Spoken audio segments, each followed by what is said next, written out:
นะชื่อก็มอกูกีชิดชิมมือชิดบาชิดไปชิดปูนชิดเชาชิดเปิดกีบาดคลูอีหยัง บาดกลุก บาดคลูนับคลูในเมืองบาดคลู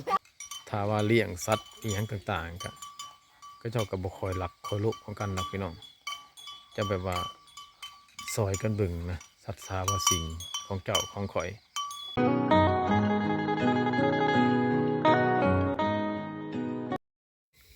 สบายดีพี่น้องสบายดี FC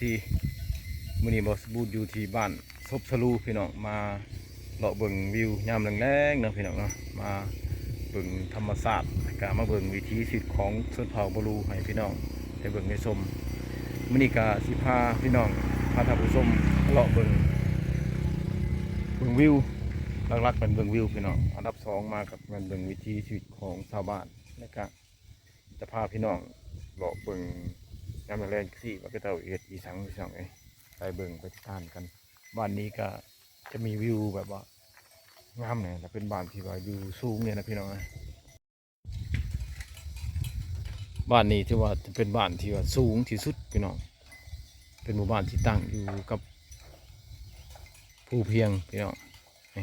พี่น้องสังเกตเบื้องเส้นทางแต่จุดนี้ขึ้นมาหาบ้านเนี่ยนะพี่น้อง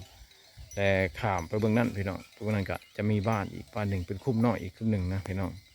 เป็นบ้านน้อยบ้านเดียวกันนี่แหละพี่น้องแต่ว่าเป็นคุ้มอีกคุ้มหนึ่งขึ้นกับบ้านใหญ่บ้านนี้พี่น้องอันนี้เป็นยามแรงนะพี่น้องบรรยากาศยามแรง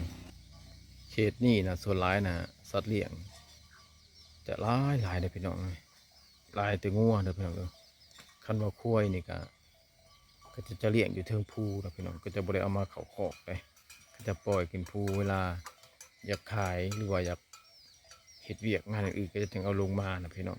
แต่สำหรับงัวนี่จะลงมาคอกทุกมื้อนะแต่สำหรับคุ้ยนี่หอดยามมีเวียกจึงขึ้นไปเอาอยู่เทิงภูพี่น้องส่วนร้ายก็จะเลี้ยงอยู่ภูตัวนั้นแหละพี่น้องภูที่พี่น้องแนมเห็นนะก็จะไหลขึ้นไปอยู่เทิงภูเนาะ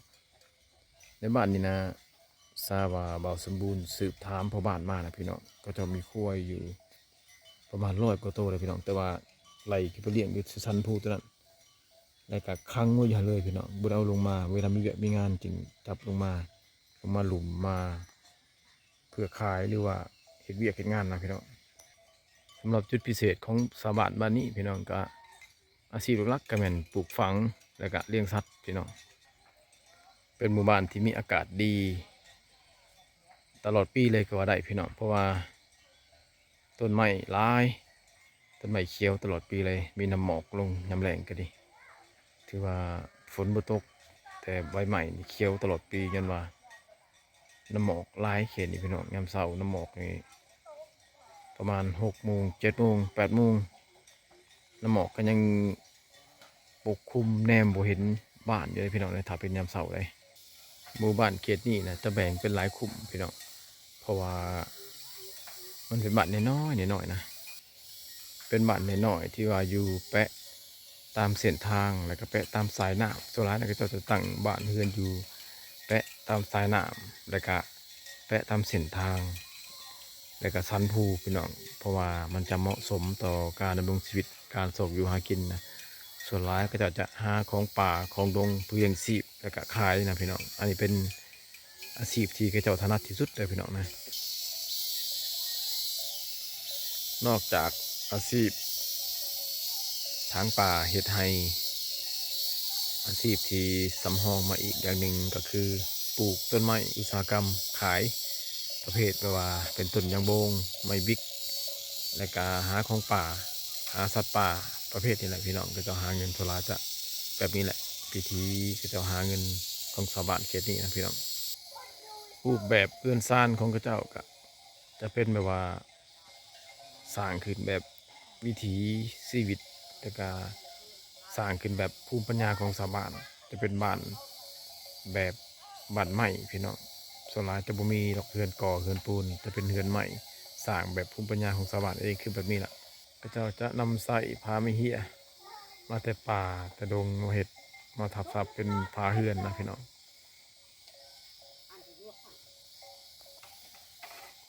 มาชวนปิ อ๋อ ถ่าย เราบ่เห็น ถ่ายคือ มันตาวชัน อยากหมดเลย เฮ็ดหยังไม่เท่า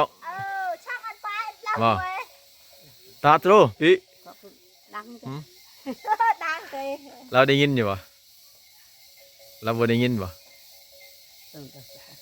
อันเล่าเว้ยตาโจ้ไปอันไป ก็ตาเกิดก่อนนะ เอามาอยู่นี่เฮิงแล้วบ่ กิน บ่ ข้าวเชื่อนอนมีตะบอดแน่นะ มาอยู่นี่ดนแล้วบ่ ชอบเล่าเว้ยโอ้ยดังคนเพี้ยดังคน เปเลยบ่นี่ อันไปเลยดังตึก โอ้ยดงคือปะไตดง อืม เอาไป อันเปล่า เฮือนซานบ้านซองเขาเจ้า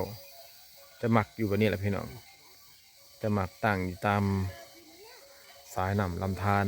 คือแบบนี้นะพี่น้องเฮือนหลังนี้นะครับมาขุดดินมองเลยที่ว่าเหมาะสมขุดอยู่เลยพี่น้องเพราะว่าดินเขตนี้นะเป็นดินที่บ่มีเจ้าของพี่น้องเอ้ยมันซ้ำว่าเฮาจะขุดปลูกเฮือนหาจุดใดก็ได้พี่น้องขุดไปเทปนี้ก็ได้นะพี่น้องขุดเห็นเพียงแล้วก็ตั้งบ้านเฮือนอยู่ได้แบบสบายจะบ่มีไผมาถ่วงว่าเป็นดินของเจ้าของนะพี่น้องมันเป็นดินที่ว่าเป็นดินบ้านแล้วก็บ่ทันมีใบตาดินข้างในนะซึ่งสามารถก็ปลูกอยู่ได้แบบสบายเลยพี่น้องเลย จ้าเดาก็ละเดา เจอตาดงมันตาดงนี่ซีกะมอตาดงนี่ đông này เออ coi mò này vô chuối này ấy เออ vô ta chuối hồi bồn mượm của nó bại kìa hồi của ai ซีกะซ้ายตาดงมันนี่ đông của này ซีกะซ้าย coi thì sai thì của ở đông này má nó bay sai của ở đông này เออตะกี้อยู่ใช่ไหมนี่พุ่น เห่า của ở kia cái đâu ตะกี้อยู่ฝากนั่นบ่ฝากหวยพุ่นบ่ nuôi không đông Nó không mặt đẹp đông à? này nè มานะเมื่อยบ่นี่ giá cứ บ่จะแลกก็จะ ชาปอยกลาง xa à ฮะ xa à บ่จะแลกล่ะซะ anh plơi của kia อืม ba ba hay ở ปิเมื่อยบ่นี่ bao nia เนี่ย ờ ไม่เท่า Thôi, Mà. thôi mệt rồi. อิหยังก็เขาเอิ้นหยังอะตุง Ủa nó tung mà lại tôi ăn sáng sáng tôi tung Hả? tung. คือช่างเจ้าคือจุงคือช่าง ได้ยินบ่เฮาเว้านี่ได้ยินบ่ไม่เท่า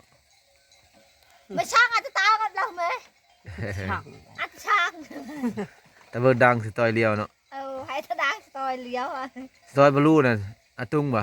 Dạ. Tôi ru cũng mới tao sáng ăn sáng à. บัดเราไปได้ซะ ไปเนี่ยได้แต่เห็น ไม่เท่านี่สายตาบ่ดีนะพี่น้องแต่บางคนแบบสายตาบ่ดีพิการตาแล้วก็หูก็บ่ค่อยจะได้ยินปานใดนะพี่น้อง Mà tôi bang cho ăn nó tao chứ mày. ไอ้เนื้อมาเขาเนื้อมาตะเต็ง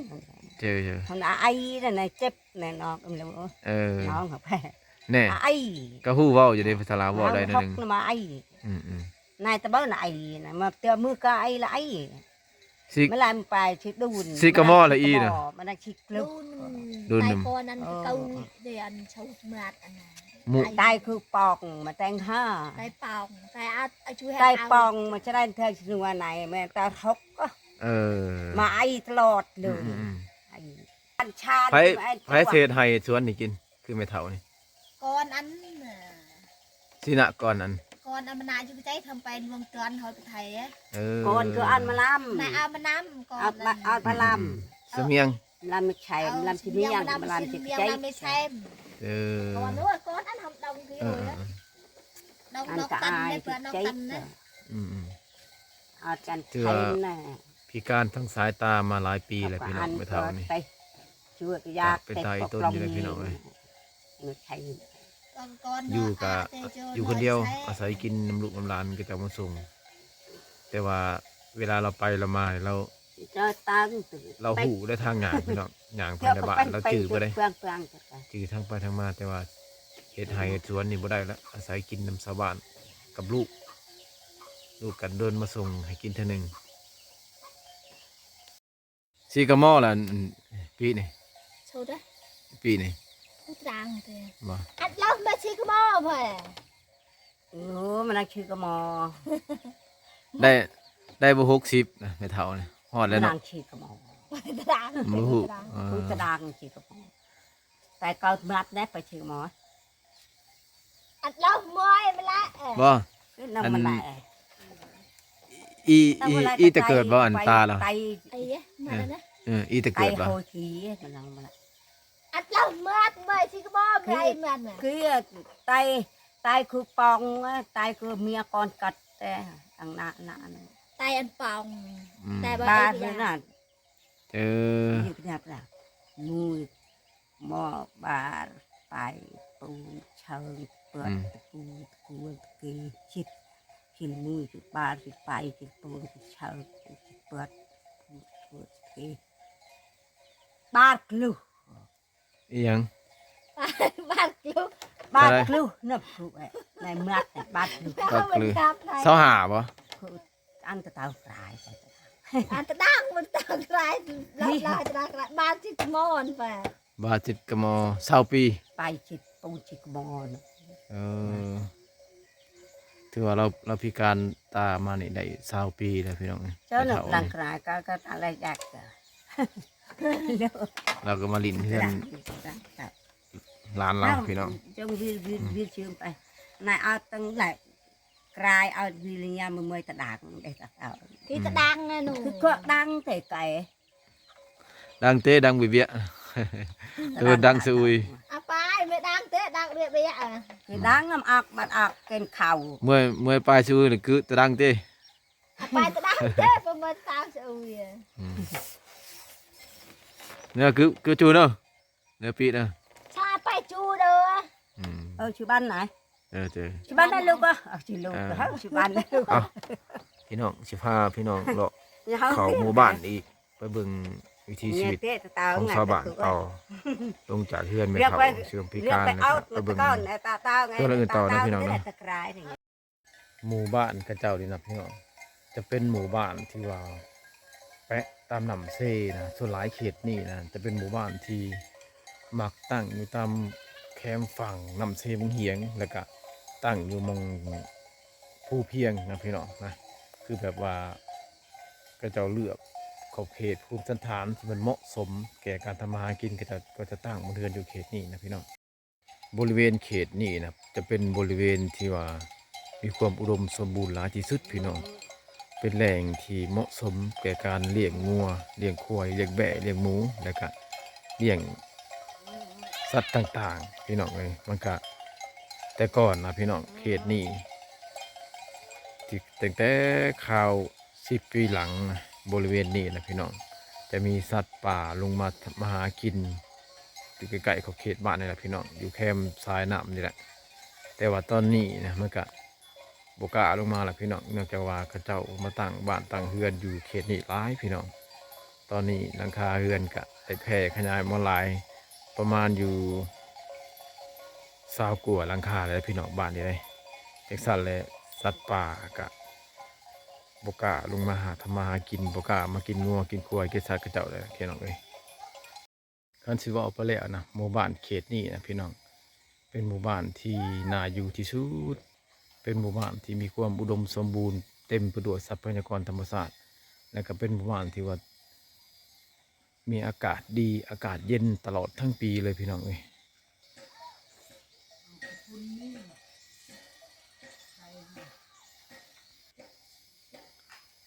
นอกจากจะมีวิวธรรมชาติที่สวยแล้วก็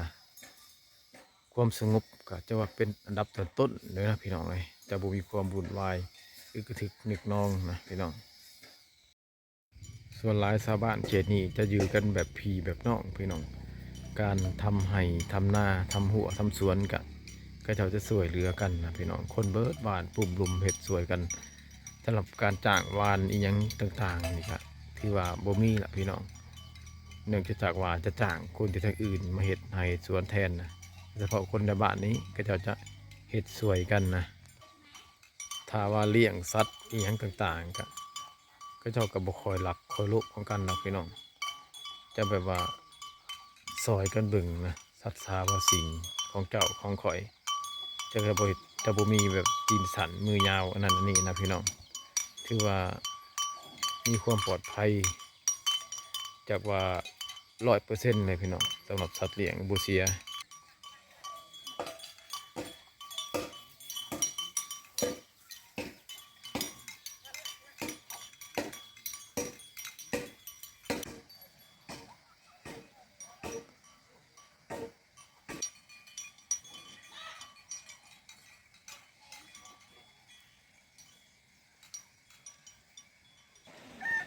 เอาละพี่น้องสำหรับการมาเลาะเที่ยวชมหมู่บ้านซกสลูนี่ก็สิฝากไว้เท่านี้เด้อพี่น้องเด้ออย่าลืมกดไลค์กดแชร์กดติดตามถ้าว่าพี่น้องมักหมู่บ้านเก่าๆมักหมู่บ้านชนบทมักวิวงามๆพี่น้องอย่าลืมกดไลค์กดแชร์กดติดตามเพื่อให้กำลังใจเบาสมบูรณ์ตื่นนะพี่น้องสำหรับคลิปนี้เบาสมบูรณ์กาสิขอฝากไว้เท่านี้พี่น้องเจอกันใหม่คลิปหน้าสำหรับคลิปนี้ขอขอบใจพี่น้องขอขอบใจ